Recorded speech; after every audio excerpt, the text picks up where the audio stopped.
Everyone, this is Umesh Kumar और इस video में हम पढ़ेंगे क्लास 9 फिजिक्स का पहला चैप्टर जो है मोशन। तो सबसे पहले हमें जानना है मोशन क्या होता है। When along with time the position of a body changes from a stationary object it is called motion. जब टाइम के साथ साथ किसी ऑब्जेक्ट की पोजीशन चेंज होती है सराउंडिंग के रिस्पेक्ट में, तो उसे हम बोलते हैं मोशन। तो बोलते हैं कि वो ऑब्जेक्ट मोशन कर रहा है। When along with time the position of a body changes from a stationary object, it is called motion.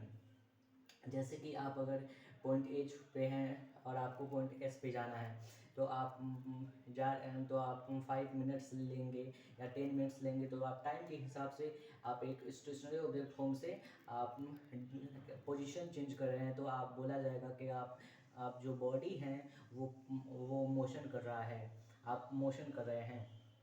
तो ये हो गया मोशन।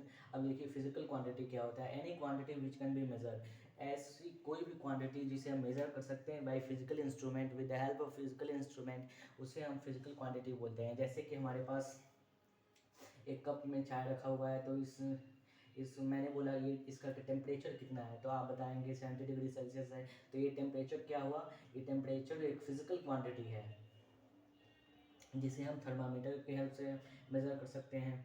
आफ्टर डैट आप गए बाज़ार में और बाज़ार से 2 किलोग्राम एप्पल खरीद के लाए। तो मैंने बोला ये 2 किलोग्राम क्या है, तो आपने बताया ये मास है। तो ये मास जो है ये फिजिकल क्वांटिटी हुआ। और उसके बाद में अगर एक कोई ट्री है जिसकी हाइट 25 मीटर है, तो 25 मीटर क्या है, ये इसका हाइट है, मीन्स लेंथ है। तो ये जो लेंथ हुआ या हाइट हुआ, ये भी एक फिजिकल क्वांटिटी है। तो any quantity which can be measured is called a physical quantity. अब हमें जानना है स्केलर क्वांटिटीज़ क्या होते हैं और वेक्टर क्वांटिटी क्या होती है। तो देखिए स्केलर क्वांटिटी ऐसे फिजिकल क्वांटिटीज़ होते हैं जिनके पास सिर्फ मैग्नीट्यूड होता है but no direction. Magnitude means numerical value. जैसे कि यहाँ पे टेम्परेचर है, तो इसका मैग्नीट्यूड हुआ 70, इसका मैग्नीट्यूड हुआ मास, एप्पल का मास का 2 हुआ न्यूमेरिकल वैल्यू और मैग्नीट्यूड। तो स्केलर क्वांटिटी के पास सिर्फ मैग्नीट्यूड होते हैं, डायरेक्शन नहीं होते हैं, जबकि वेक्टर क्वांटिटी के पास मैग्नीट्यूड होते हैं और साथ ही डायरेक्शन भी होते हैं। तो स्केलर क्वांटिटी की एग्जांपल्स हैं mass, volume, area, length, time, temperature, speed. और वेक्टर क्वांटिटी की एग्जांपल है displacement, force, pressure, momentum, velocity. अब देखिए स्पीड, जैसे आप एक स्कूटर चला रहे हैं और अब मैंने पूछा क्या आपका स्पीड कितना है, स्कूटर का स्पीड कितना है, तो आप बोलेंगे कि 40 किलोमीटर पर आवर। तो ये 40 किलोमीटर पर आवर मैंने बोला, तो इससे क्या पता चलता है, हमें इससे सिर्फ मैग्नीट्यूड का पता चलता है। मैग्नीट्यूड जो है 40 और ये यूनिट्स है, किलोमीटर पर आवर ये यूनिट है।